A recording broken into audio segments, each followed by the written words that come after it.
Discussion on right ventricular paced rhythm with retrograde P waves. ECG shows wide QRS rhythm with LBBB pattern in lead 1, AVL and V1.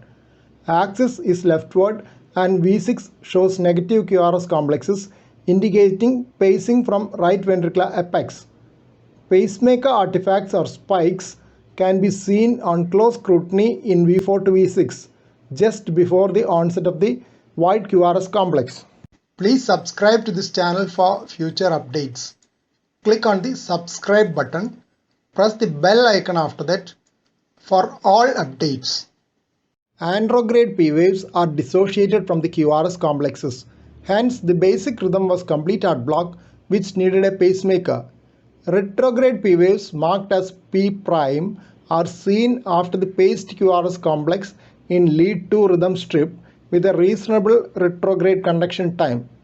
This is an interesting situation in that andrograde complete heart block coexists in the presence of fairly intact retrograde ventriculoatrial conduction.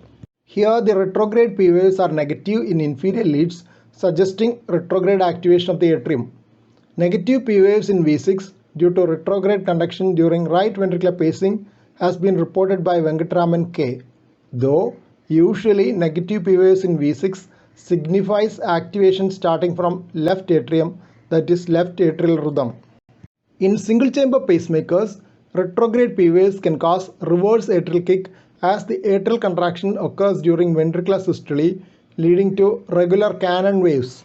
But in dual chamber pacemaker, retrograde conduction can lead on to pacemaker mediated tachycardia.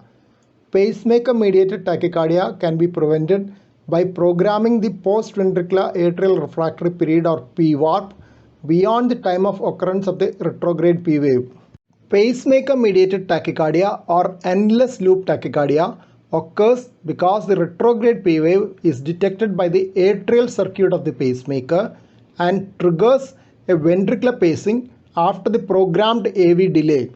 This ventricular pace beat can again be conducted back into the atrium, forming a circus phenomenon.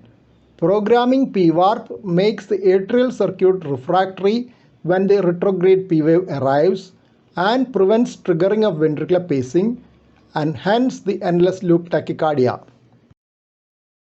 Here is a relevant journal reference.